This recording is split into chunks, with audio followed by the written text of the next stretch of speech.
Hey everybody, and welcome to a Tatter-a-fact here at the Girlz Ink studio in Las Vegas. Glad to have you today. I think we got a good episode for you today. Really interesting conversation, but with my artist Ren, happens to be an artist here at the Girlz Ink studio. But before we start in on that conversation, I just had a couple of things I wanted to throw your way. So in quite a few podcasts, I've kind of teased the idea of retiring from hands-on training. And I have put a lot of thought into that, gone back and forth, but I have come to a decision, and I am retiring from hands-on training. I am retiring from that. I did my last hands-on class December. This past December, eyeliner class, great class. And and it was kind of emotional, but it felt really good and it felt right. So no more classes for me here at the studio, but Ren, Amy, Sophia, the Girlz Ink artists, they're all doing classes, and those are up on girlzink.com. Just go to the training calendar and you can see the classes that we got going on this year at the Girlz Ink studio. However, with that said, I will be in Maine next year, and I am doing I got 2 eyeliner classes left in my career. The ones at the Girlz Ink studio are done, but I got 2 more in me, 2 more left. One will be here in Vegas, December 2024. And I don't have a date yet, but I will be doing that with Miss Amber Guthrie, and at her studio. That will be my very last hands-on class ever. So that will be in December 2024 with Amber. It'll be me and Amber teaching high saturation, eyeliner, wings, the whole 9 yards. We will be back together again. So that class, I believe, will sell out really, really fast. So email us, training@girlzink.com, to get on that interest list. My other class next year will be in Maine, and it will be in Saco, Maine, and the date is July 28th and 29th. And that will be an eyeliner class as well. So those are my 2 eyeliner classes for next year. One in Maine, July 28th and 29th, and one in December with Amber over at her studio. And then that's it. Forever and ever. So if you wanted to ever train with me, if that was, something that you thought about over the years, well, this is it. It's weird saying that, isn't it, Olivia? But it's true. It's it. So training@girlzink.com. I believe we already have 2 students for the main class, so I only have 2 spots left for that class, and then that is done. And then keep in mind, I will be in Boston on August 5th and 6th with Julie Machad at Prettyology, and that will be a 2-day class. It will be 1 day all color theory, and day 2 will be my eyeliner workshop with me doing an eyeliner demo, and then workshop practices the rest of the day. So there you have it. And if you need any more information or anything like that, just email us, training@girlzink.com. All right. Enough with the class announcements. All right. Well, welcome, Ren. It's my 3rd time here. It's your 3rd time here. Who's counting? Are you counting? Yes. You are? Of course I am. You're such a dork. All right. Well, you might know you're not my most haved guest yet. I don't think. I think Mary's been on here 3 times, hasn't she? All right. So today ties you with Mary. Nice. I'm going to tell Mary. She better get on it. She needs to step it up before I get on here again. Yes. So I love what we're going to talk about today. I think this is going to be super thought-provoking. I think, which I love. I love doing and I love doing podcasts and having conversations that provokes thought. These discussions are really important. Yeah, these discussions are really important to have. And these discussions are important to have without, like if someone doesn't agree, without them getting upset and being defensive. And, I guess we just ask that everybody's just open to this discussion and open to this information. And some people, and the reason I really wanted to do this is because some people are not open. They're not open. Right. They see procedures and how it should look one way. There's one standard, and it needs to look like that, or it's all wrong. Yeah. And we've been seeing that. We've been seeing that. We've been seeing some comments. So first, let's start out. There's different saturation levels. Whether you're doing an eyebrow, an eyeliner, or a lip, there's different saturation levels to each of the procedures, right? And clients usually tell us, what kind of saturation level they want. They might not use that language, but we have them come in with their brows on. We can tell if they're pushing really hard with their pencil and they want more of a solid brow. We show them pictures of our work. We have, a lookbook with high saturation, medium saturation, lows, for them to look. And clients will choose. So they can choose high saturation, right?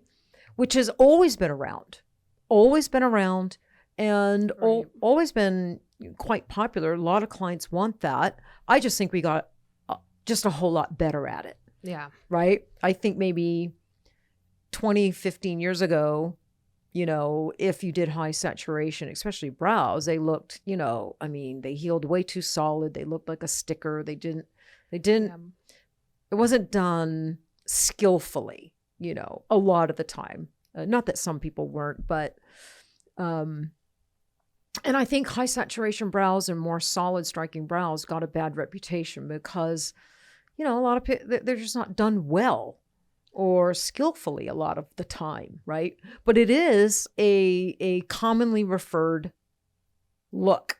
Right. Lots of clients want high saturation, especially when it comes to eyeliner and lips. Yep. So then there's medium saturation, right?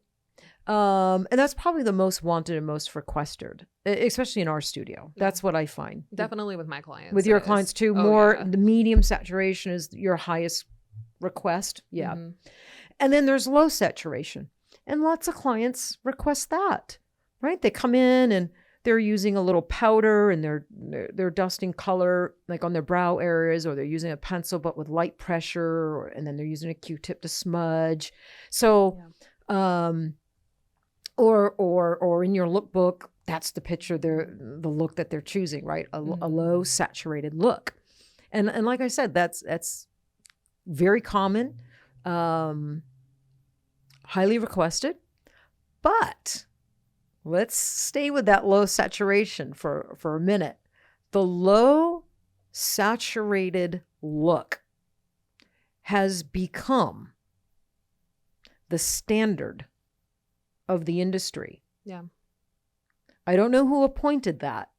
I think it's the young generation, like 5 years or less in the industry. This new generation of artists kind of took it upon themselves to appoint that as the gold standard, like low saturation. That's the, and that's all that's acceptable. Right. And if you're putting out high saturated work, sometimes people will put you on notice for it. I mean, they'll blast you for it. They'll reduce you as an artist. They reduce the work. They make fun of you. Right. They call that work, that type of work, a high saturated work, old school. They refer to it as old school. Yeah. So let's talk about that, Ren, because you have been doing PMU 5 years. Yes. You've been doing. I definitely lay in that category. You are in that category, and you talk about your generation of artists quite often. But I think with you, yes, you do single needle. You love single needle. You love 3 liners. You love 8 shade. You love lots of needles. Yeah. You don't box yourself in, Mm-hmm. but you do all that new type of work, right? Yes. With the single needle, whip shading, maybe a little, do you go a little shallow or do you still go proper depth? I still go proper You, depth. so you do Yeah. go proper depth. You don't Mhm. work shallow, which I think is important Yeah. and should be the goal of all artists to get to that proper depth. But you do light saturation if that's what the client wants. But you also do medium saturation and you can do high saturation, and you do if Yeah. that's what your client I came do in request. everything. Yeah. Yeah. So first, let's talk about why, like what happened? Why does this whole part of the industry look down upon high saturation work? And they look down upon the artist as maybe as that artist being dated Mm-hmm. or not talented. So let's talk about why do you think that happened? And then how did you end up different than that? So everything anymore is you got to see the pixels. The pixels. You got to zoom in on the pixels. You got to get the aloe vera gel and you need to lay it on the client's skin. all You got to marketing. do the satisfying reel. And so because there was so many people in the last 5 or 6 years now dated, this is only my opinion. This is just my perspective of what I've observed and what I've watched happen. But this maybe have more details added to it. But from what I've seen is everybody is just focusing on the pixels. The pixels have to be so pretty. And it's kind of turned into more of like quote unquote satisfying content. And so I see a lot of people and a lot of artists, and I used to do this too before I became too educated on needles. And you can see, once you do a certain set amount of clients, you can tell what their skin type is by looking at a video. You can tell that they have super thick hair or that they have really big pores or their skin is too oily. And you're like, yeah, it looks gorgeous right now, but it's not going to heal too well, right? Right. And so I feel like that's just the main focus of what's happened. And now my younger generation, because, I'm a 2000s baby and have a lot of people between 18 to 25 who come in and all they want is pixels, because now that's what we think the only standard is for PMU. Right. And there's not too many people that are educated on anything more than a 5 or more than just doing whip shading at 90 degrees. Nobody knows how to do the shoveling. Nobody knows how to circle anything into the skin.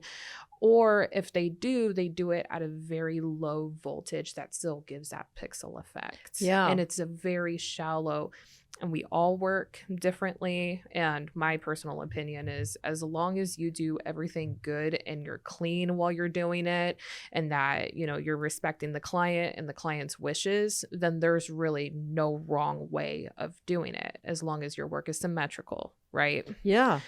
But yeah. And I have zero problem with low saturation work. Trying to look, if you want to tattoo eyebrows for content, right? Like I think what I see a lot, and this has been a topic of conversation with artists, a lot of my colleagues, and that the new generation of artists, and not all of them, but a large percentage of them, right? There's this huge part of the industry now, and it tends to be the younger artists who feel that the client should leave. When that client leaves, that brow needs to look like it's healed, like no bleeding, no pink, no swelling, no nothing. and it's not realistic. No, that's not realistic, because that either like a lot of that falls out, or they're doing multiple sessions to achieve the level of saturation the client wants. But there's this mindset that when the client leaves, that brow has to look like it has not been tattooed. Yeah. It has to look like it's healed. And that's crazy to me. And I have no problem. Actually, admire single needle work and pixels and a lot of these beautiful brows. I admire it. It's not my forte. It's not really what I do, but I admire it because it's beautiful. What bothers me and why I wanted to talk about it is when artists like myself, Amber, like so many artists, when we're putting out and posting higher saturation work, some people are really mean. Yeah. Yeah. They're mean and they feel that it's wrong. Do you know, they just feel it's wrong. It shouldn't look that solid. It shouldn't be that red. It shouldn't be, and that's what bothers me. But look, there's two ways. There's more than two ways. There's lots of different ways to approach a brow, but let's talk about two ways, right? Okay. So there's my way, and a lot of people work my way, my kind of style of work. And that's where first session, I go in, proper depth. I'm using a combination of circles, whip shading, pendulum, shoveling, right? I use all four of those. And I want that brow to heal with the amount of saturation that client requested on the first session, if at all possible. Right. Right? So the way I work, and so many other artists, my freshly done powder brows look too solid.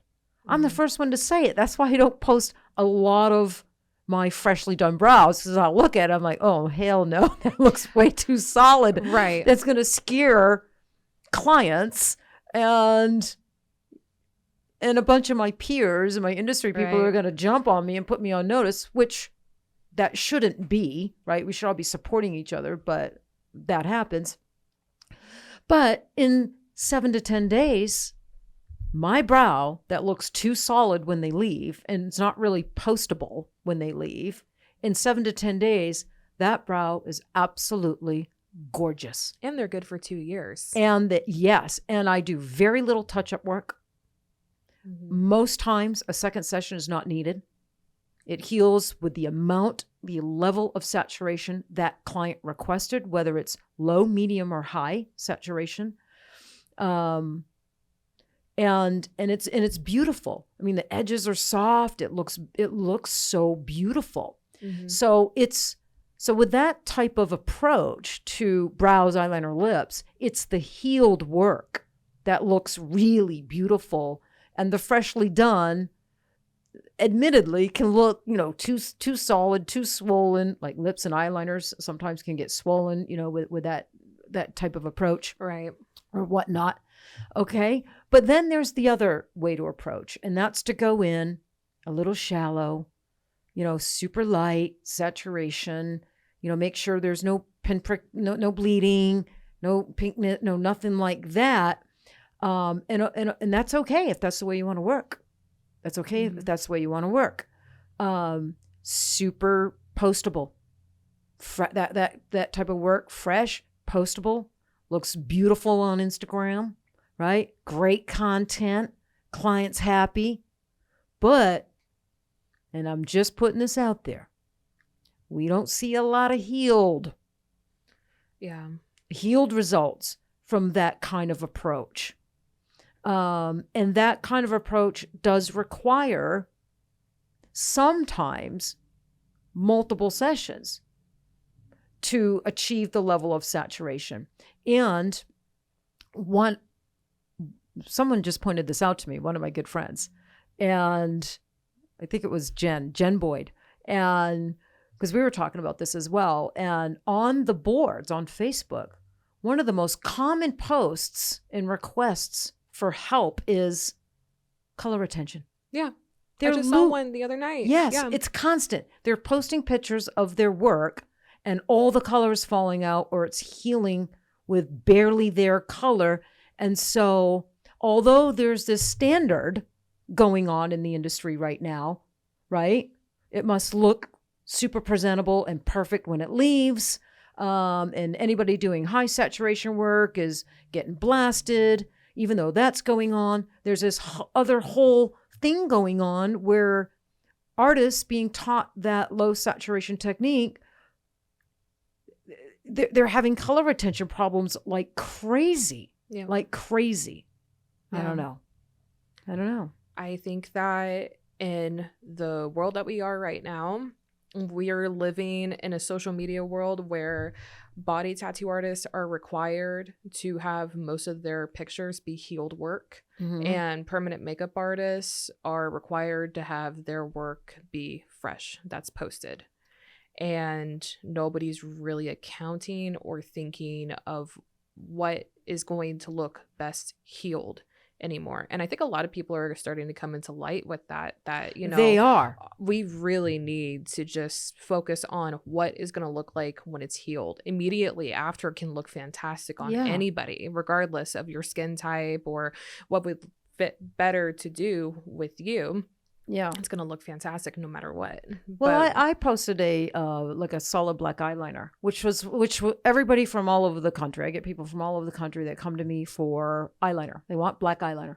They put liquid eyeliner on every single day. Right. And that's what these women want. That's what they're paying me for. They want to come in and they pay me a bunch of money for black eyeliner. So I use high saturation techniques. That's what I've really mastered over the years, and I'm very, very good at it. And maybe on 30% of my clients, I do get some swelling where you're like, ooh, she really, right. She really got a little poofy. Right. Most of my clients, it's pretty normal, mild to, normal puffiness, but maybe 30%, it's like, I don't know what the hell. They just got really super swollen and red. And every now and then I'll post that because it's honest. Yeah. And it's transparent.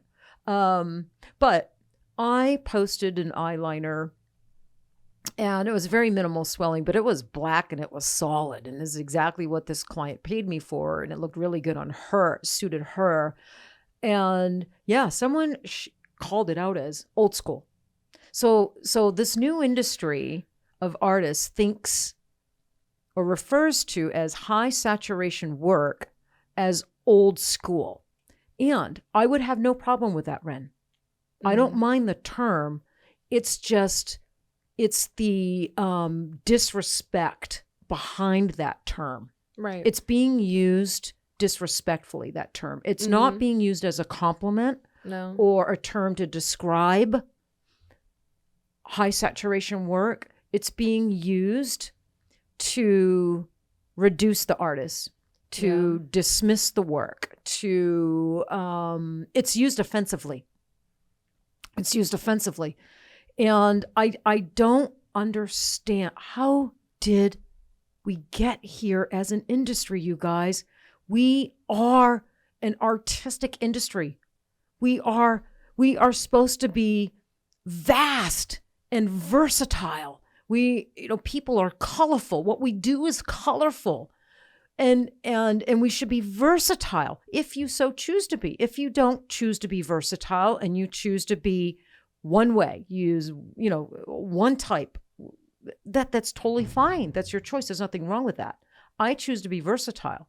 I choose to use all kinds of different needles, do high saturation for my clients that want it, do medium saturation for my clients that want it, and do low saturation for my clients that want it. And I should be able to do all that type of work, and post it without being called or referred to offensively. No artist should have to face that. And let me tell you this, in body tattooing, they use the word old school, but it's used as a term of respect, admiration, right? American traditional tattoos, the first type of tattooing to ever hit America back in the 50s.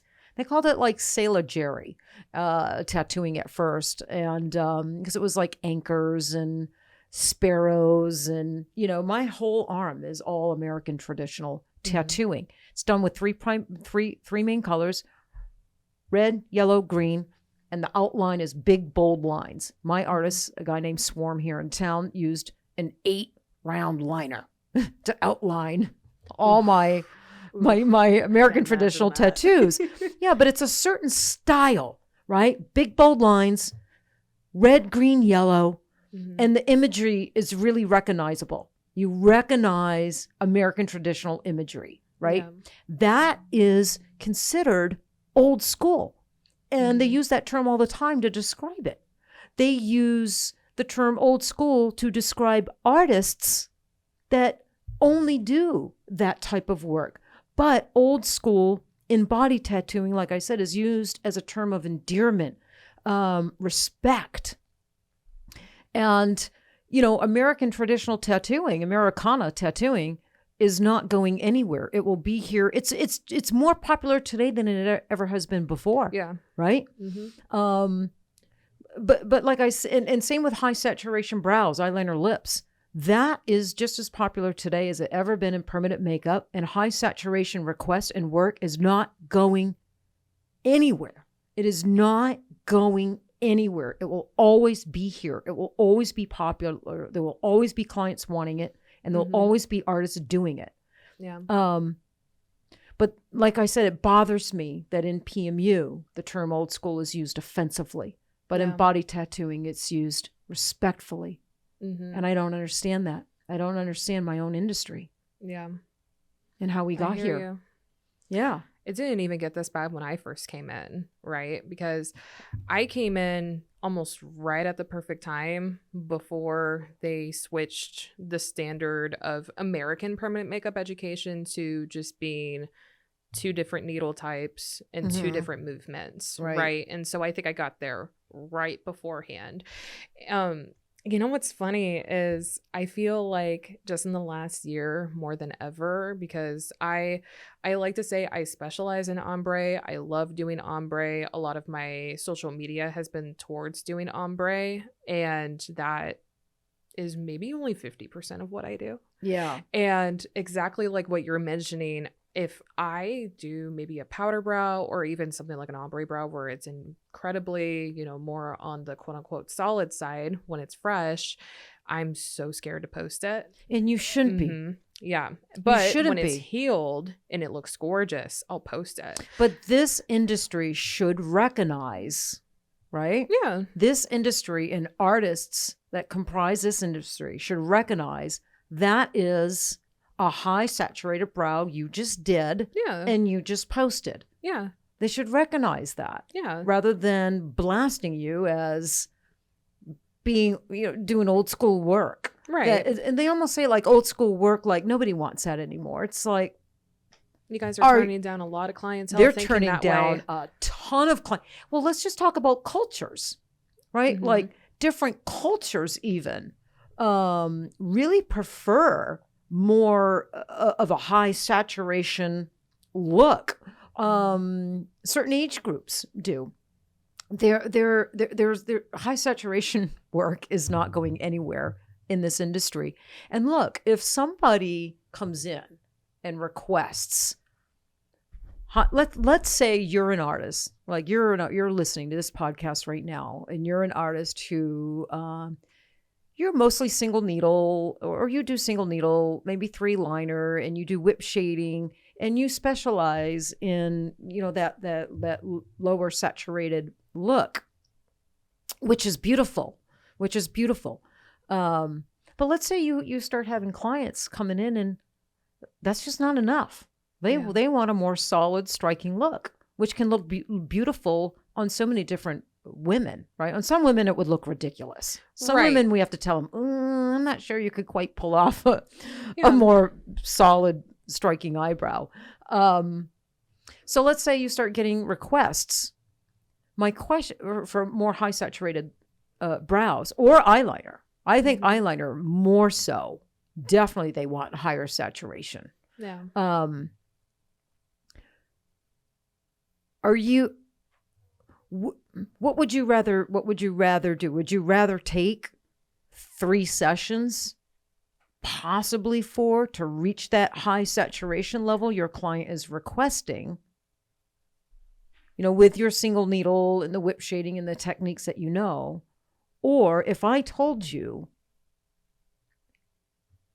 there are needles and movements you can learn, I could teach you, or somebody that does a style could teach you how to get to that high saturation in one session, maybe two, and it still looks beautiful. It doesn't look like a hard sticker. I mean, it looks good on that particular client. Right.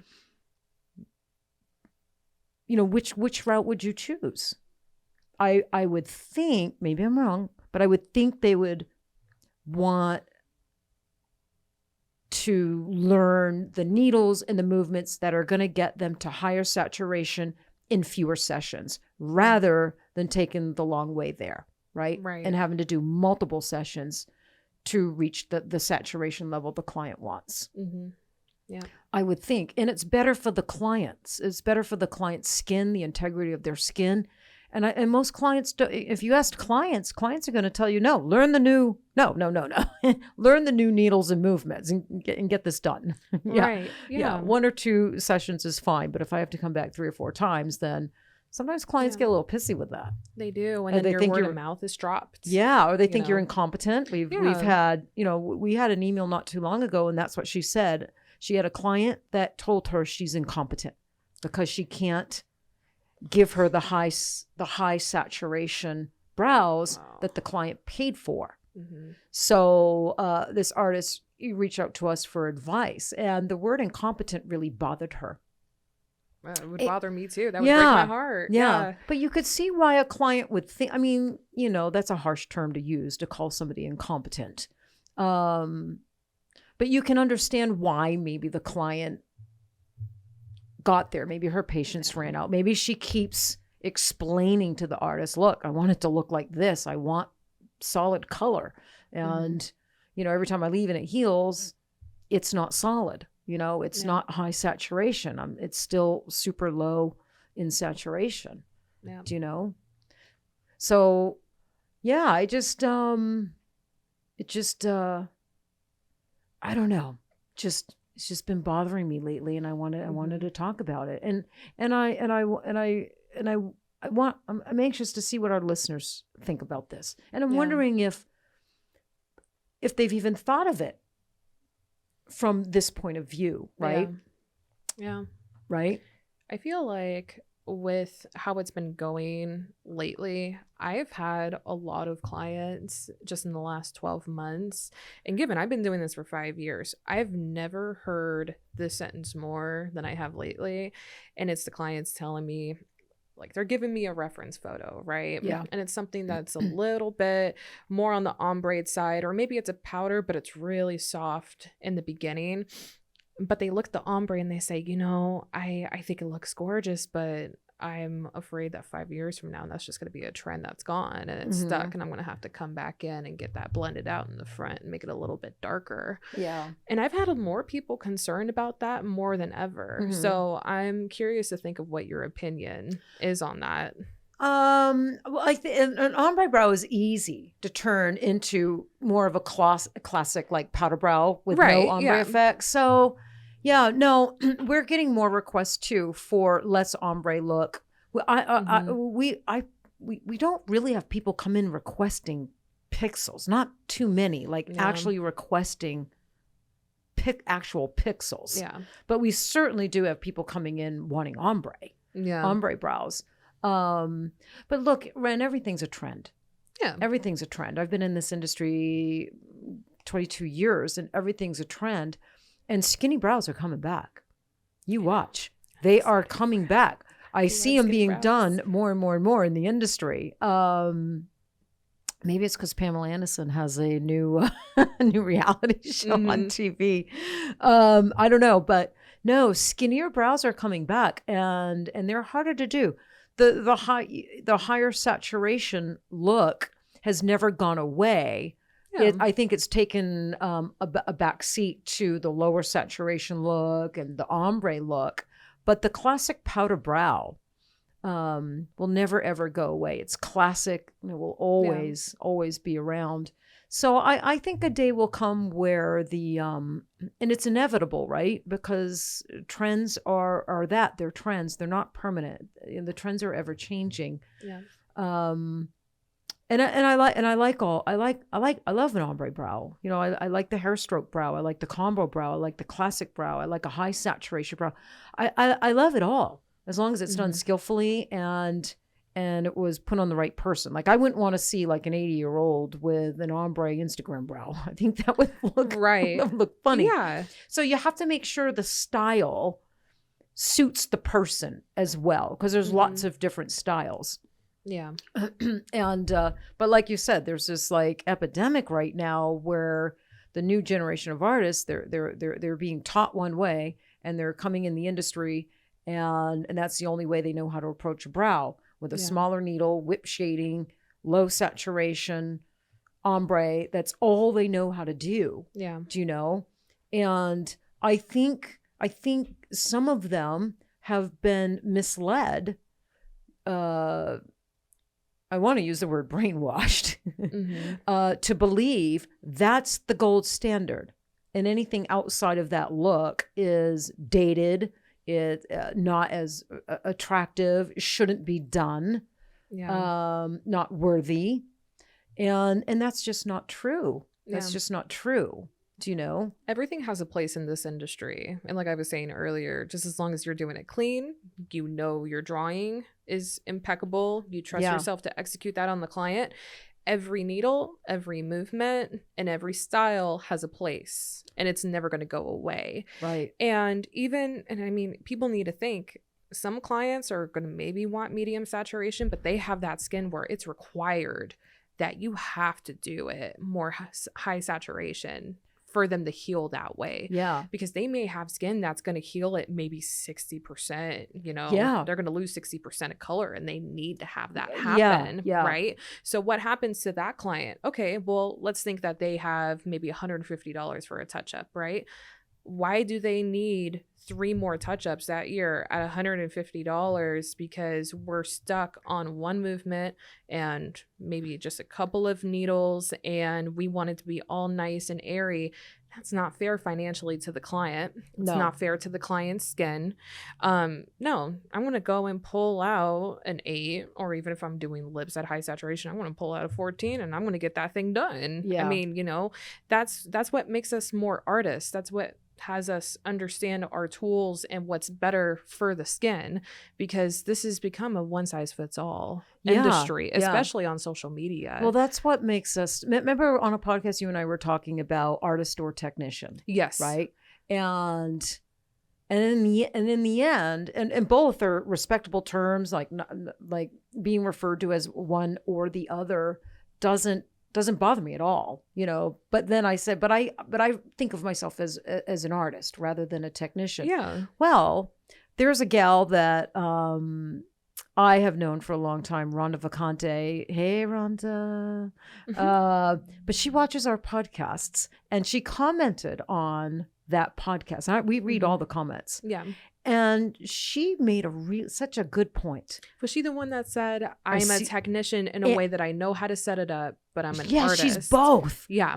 And I went, Rhonda, girl, you just hit it, man. I didn't even really think about that. So I love the feedback in the comments, especially when they're positive like that, right? Mm-hmm. Because Rhonda listened to this that particular episode, and she put that comment, and the comment was so gracefully written, right? Right. Yes. Like I had an epiphany. I'm like, she's right. I am both an artist and a technician. And to be the very best at procedural work and in this industry, you need to be both. Right. You need to be artistic, and you need to think technically. Right? Yeah. And so when it comes to, like what you said, picking the right needle and movement for the skin type, in order to get the result that client is paying you for in as least session as or a reasonable amount of sessions, we have to think technically, strategically, and technically. Mm-hmm. And that's what so many artists, the new generation, they're missing out on. They're not able to think technically Right. or strategically, right? Because they're stuck on this ideal of what a brow should look like when it leaves the studio. Right. And I think that's hurting them. I think it's hurting them. And I think it's restricting them. And I want more for them.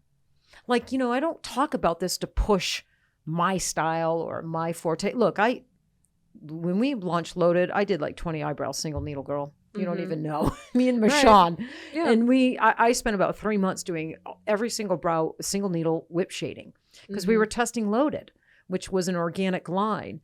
And I had a blast doing it, but that just doesn't seem to be the type of clientele and brow request that I get most often. Right. Yeah.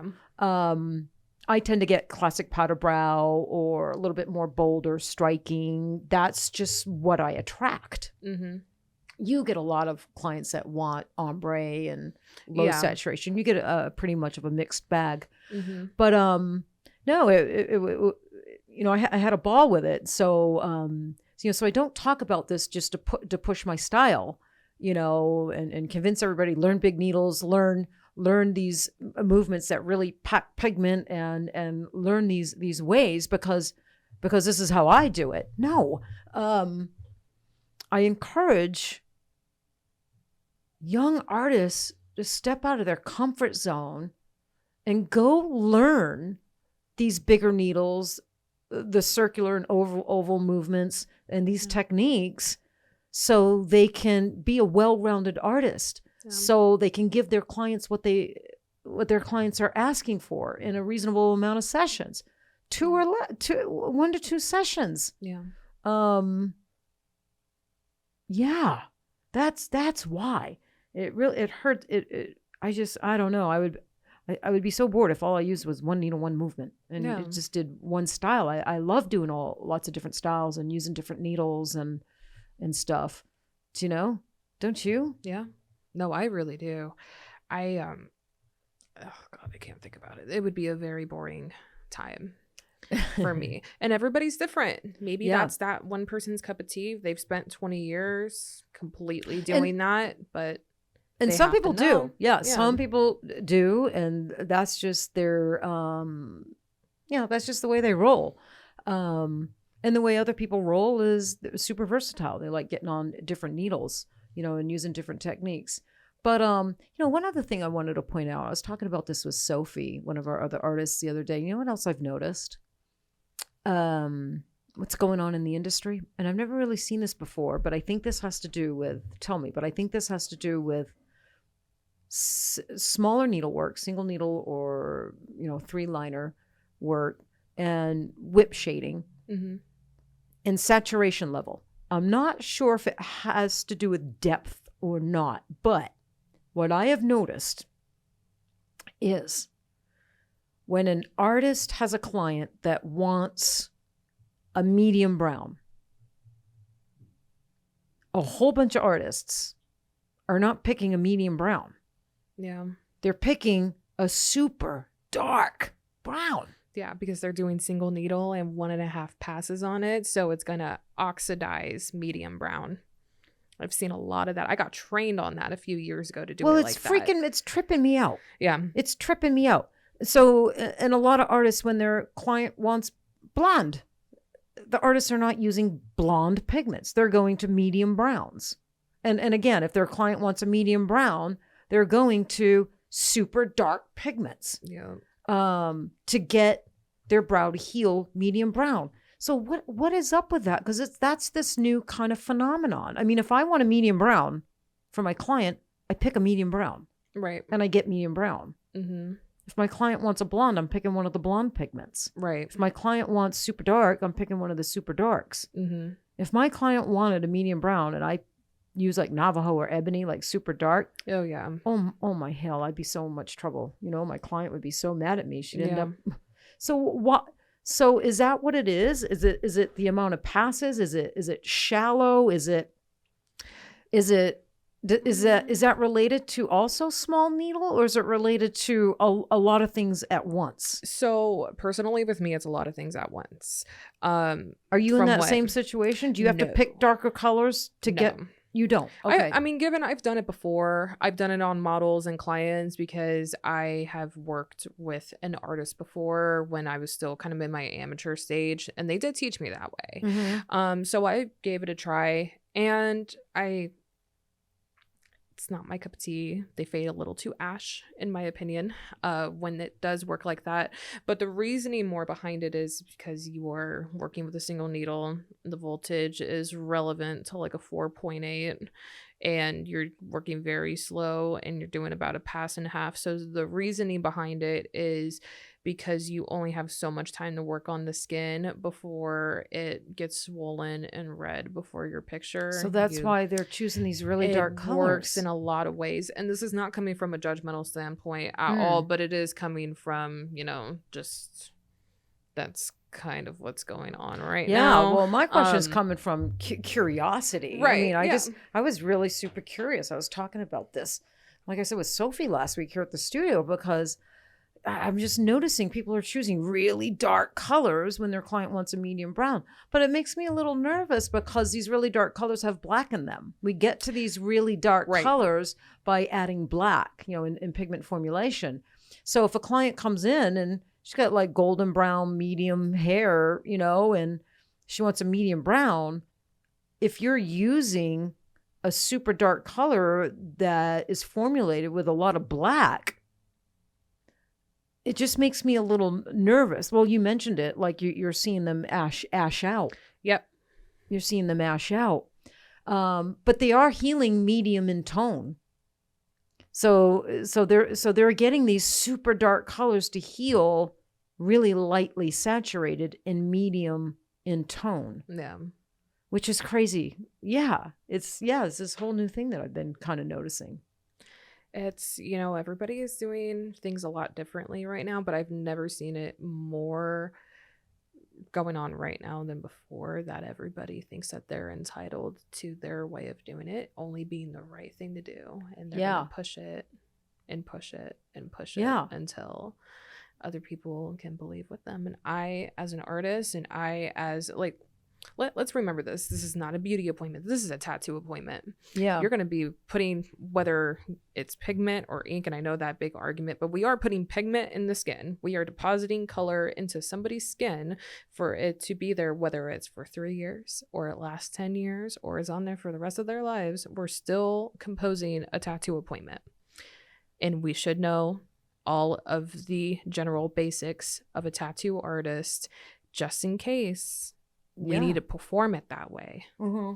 I do plenty of times where I have somebody who wants to come in and get an ombre brow done. I think eventually, exactly. Sorry, I didn't mean to cut you off. I think eventually,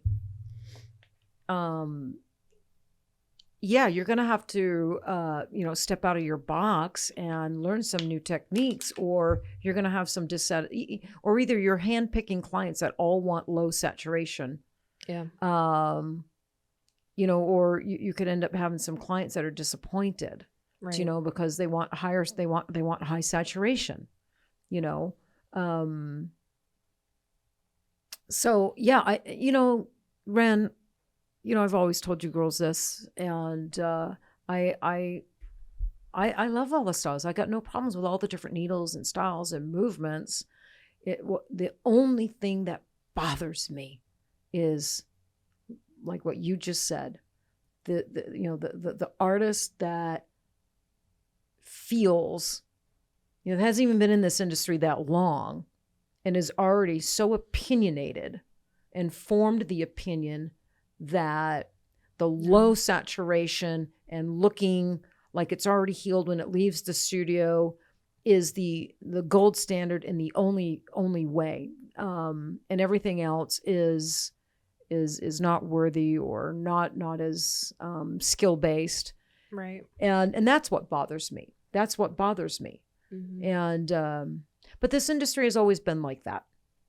I remember when hair strokes became popular. It was kind of like either you were a hair stroke artist or you were a powder brow artist, and and they would go at it. I mean, Mhm. you would just see people be mean to each other.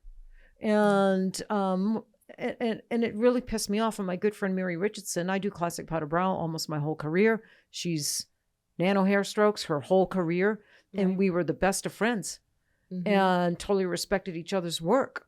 And here she and I are watching hair stroke artists beat up and be mean to powder brow artists, and powder brow artists like being mean. And we were like, fuck this, man. So we Right. did shades and strokes. We did a class that brought together the two techniques, do you know? And same with microblading. You know, I thought that was fascinating. I supported it from day one and loved it from day one. But I think this industry is big and vast as it should be. This is an artistic industry, Yeah. right? We are an industry of artists, and it should be vast. It should be versatile. It should be full of lots of different artists doing lots of different techniques, using lots of different needles, achieving lots of different styles, Yeah. right? It should be. It should be. It is. Yeah. It is. That is fact. However, we have some people out there, you know, shitting on some styles. Right. And it shouldn't be like that. Even Yeah. if it's not your cup of tea Yeah. and not what you prefer to do or what you prefer to see on somebody, you Mhm. still shouldn't shit on other artists and their styles and their techniques. Right. I think it's wrong. And I think it's mean. And I Mhm. think the world is mean enough that, you know, our industry needs to be nicer, you know. How long have we been going at this, Olivia? 50 minutes? Yeah. Can I talk? Well, let me bring up one more thing. Okay. I was talking, I've been talking to a lot of people lately. I've been on the phone talking to a lot of people lately. But I was talking to somebody, been in this industry a long time. And she was we were talking about this, right?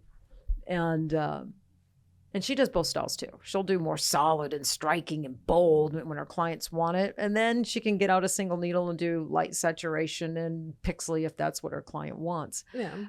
But her low saturation, like yours, her ombre brow, her single needle work, I mean, her pigment heals in. She has amazing color retention Yeah. in the first session, healed. Mhm. You have that. Look at Willa. Yeah. No, you can do a single needle brow, Ren, and Michonne could do this. Yeah. You can do a single needle brow, whip shade that sucker, and that heals with a shit ton color. And it's ombre where it's supposed to be. The blend and the gradient is beautiful. The tail and the brow is like more strike. You just have great color retention using the single needle. So does this other artist that I'm talking about. Mhm.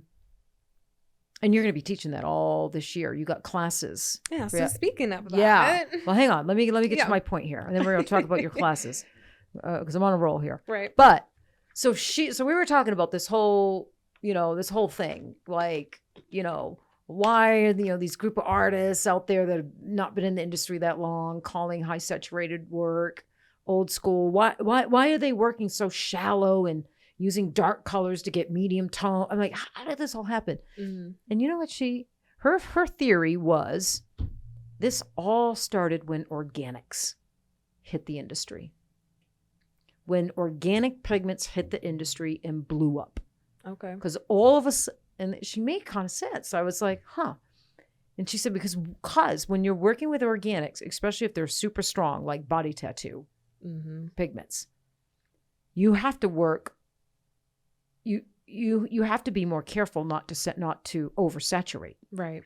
You they implant a little bit quicker, little bit easier. Mhm. And so once trainers got on these organic pigments and started teaching students, that was the teaching. So her theory was the industry ended up here because of organics. Yeah. And you have to work with organics a little differently than you work with inorganics. Right. So that made sense to me. Mhm. However, there's this whole big turnaround and head back to inorganics. I've seen posts about inorganics now more than ever, More- especially for nanostrokes. Yes, Yeah. the whole industry is an exodus. They're leaving organics and they're going back to inorganics. Mm-hmm. And a lot of them are coming back to LI pigments, the OG of inorganics. And so with inorganics, these young artists that are taught, the single needle, the one movement, low saturation, and even shallow. Yeah. In order for inorganics to work for them, they are going to have to learn to work a little bit differently. Right. They are. Not a whole lot differently. It's not leaps and bounds apart, the way you have to work with the two pigments. But there are little changes, Inorganics, they don't implant hard. It's not hard and challenging to implant them, but organics implant a little easier, a little quicker. Yeah. So I just think it's all interesting. So I appreciate you talking about that with me and enlightening me. Yeah. Yeah, on your perspective. I knew you'd have a perspective because you're one of them. I've witnessed a lot. I've sat through a lot. I mean, because I've gone through 15 certificate classes, right? And all in the last 5 years. I think just in the last few years, I stopped getting handed that AliExpress 3-setting machine that's not safe. Yeah. And those needles that come with that, they don't contain a membrane in the needle. They Right. don't contain anything that's PPE safe for you or the client or any future clients that takes in with it. Those machines only take 1 or 3s. Yeah. Yeah. And so when you get to a point where it became a trend to do these group seminar classes, whether they were 1 day or 2 day, a lot of these educators were giving out, the same manufacturer that would carry these machines, and they would get their logo on it and Right. hand it out. Right? Right. And that was so they could be able to profit better for the class instead of investing in maybe a Zion or a PMU. Right. And then the standard turned into, you don't need to learn to use a machine like that in the Right. beginning. Are you kidding me? Yeah. You Yeah. need to learn voltage. Yeah. And you need to learn all of the needle configurations. Right. And I think because that started, that fib started becoming more standard because Right. people fell a little bit more vulnerable for their favorite artist that was running courses like that. Now here we are. Now here we are. And Yeah. So some of those trainers and a lot of those classes are being put on notice too. I mean, Yeah. I see an uprising. I see change. You feel it. I mean, the emails that come into us, you see it. People are figuring out there's other ways to approach brows. There's better ways to train and learn techniques and procedure rather than these big. I see it. That whole period you're talking about, Ren, that's when all the bad training took place.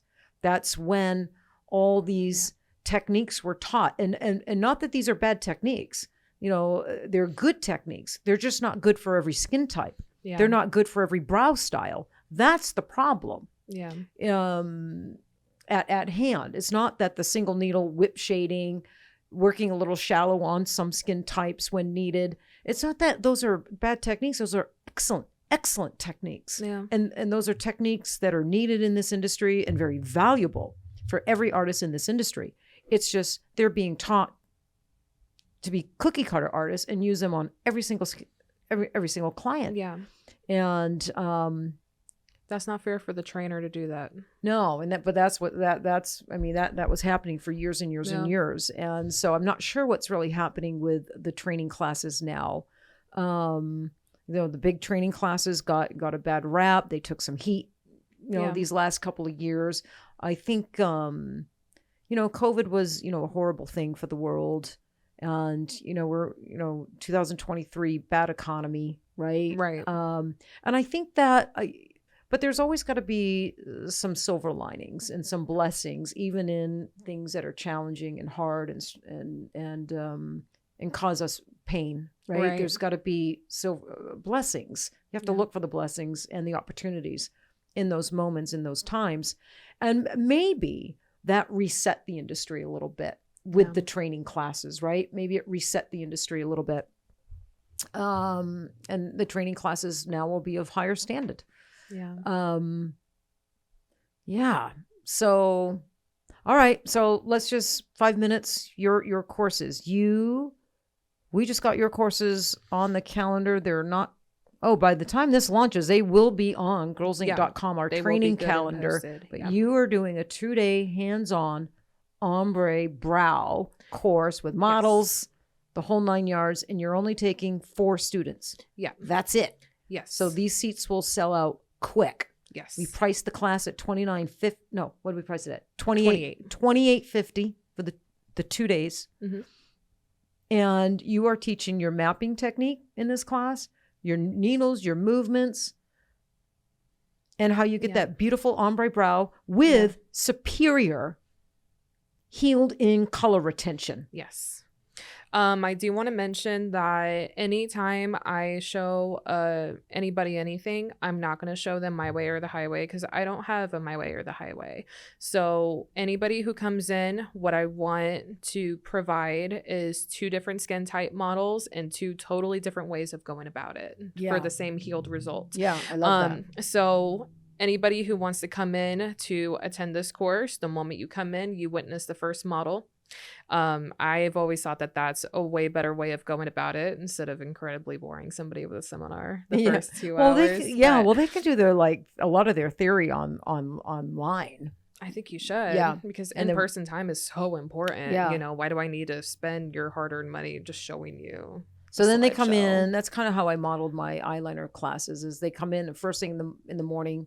First thing, I do an eyeliner model. Yeah. Demo it, talk all the way through, explain every step of the way why I'm doing this, why I'm doing that. Hey, look, watch me do this. You know, show off a little bit. Right. Yeah. So, okay. And then the rest of the day is workshop. The rest of the day is workshop. My ombre classes, you have to be an artist for at least a whole year to be able to attend it. Yeah. With that being a machine said, artist. A machine artist. Okay. Yes, thank you. I'm happy I got that brought up. Also, about every 2 months, by the time that this podcast gets posted, we will have everything officiated and online. I will also be attending a mapping class every 2 months. So for this class, every 2 months, it will be for $950. And it will be all day. And I will only let 3 people max in that class. So 4 students in your ombre hands-on class, which is 2 days. Day 2 of your ombre class, it's all model. That's model days. That's when the students get on their models.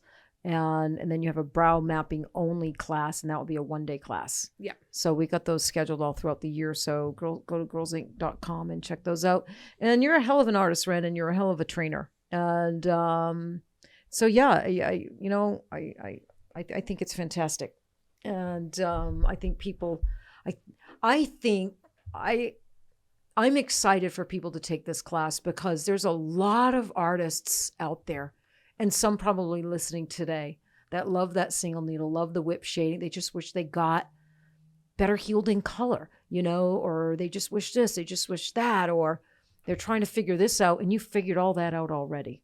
And so you're somebody who loves that single needle and the whip shading, but you incorporate this movement and all these little nuggets. Yeah. And they help so much. So much. So I think you're the next step for a lot of artists. I think you're the very next step and the right step for a lot of artists out there today. I really, really do. So, I think that's fantastic. All right. Well, that was great. Thanks for joining me. I'm going to say goodbye now to my listeners. Go ahead. All right. I'll just wait outside. Yeah. Well, hey, you guys. Thanks for hanging out with us today, and I hope you enjoyed this episode. And I hope it got you thinking. In terms of rather something's too solid or old school or along those lines, looking at it as high saturation, medium saturation, and low saturation. And when you see something posted that's high saturation, like a more solid brow or a solid eyeliner or solid lip color, maybe think that That's what the client wanted. That's exactly what the client wanted. That's how she's been wearing her makeup her whole life. That's what makes her feel pretty and attractive. And that's how she wanted her artist. That's the look she wanted her artist to achieve for her. I encourage you to think about those things rather than being quick to judge. If you're somebody who has been quick to judge.